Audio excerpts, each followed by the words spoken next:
منزل ابتلا میں آ جانے یا کسی کو گناہ اور رسوائی میں مبتلا دیکھنے کے بعد حضرت امام زین العابدین علیہ السلام کی دعا۔ شروع نام سے اللہ کے جو بڑا مہربان نہایت رحم کرنے والا ہے۔ خدایا تیری حمد ہے کہ تو علم کے بعد بھی پردہ پوشی کرتا ہے اور اطلاع کے بعد بھی عافیت دے دیتا ہے۔ ہم سب نے عیب دار کام کیے ہیں، لیکن تو نے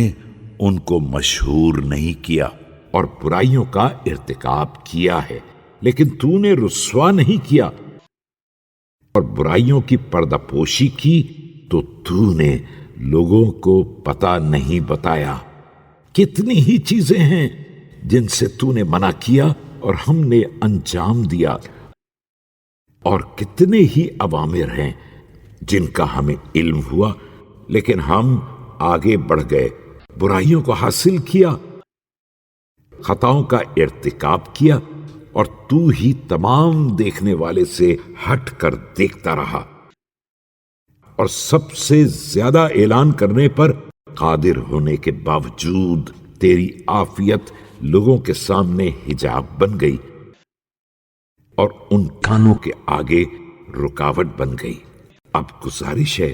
کہ برائیوں کی اس پردہ پوشی اور عیوب کی اس ستاری کو ہمارے لیے سامان نصیحت بنا دے،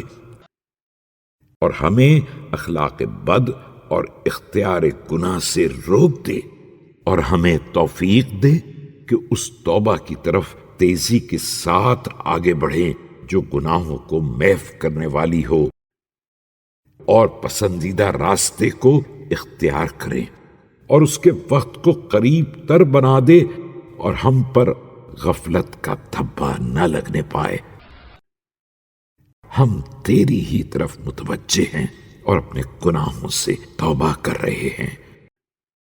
خدایا محمد صلی اللہ علیہ وآلہ وسلم پر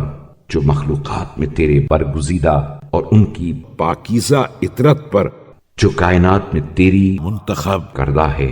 رحمت نازل فرما، اور ہمیں اپنے فرمان کے مطابق ان کی بات پر کان دھرنے والا اور ان کے احکام کی تعمیل کرنے والا قرار دے۔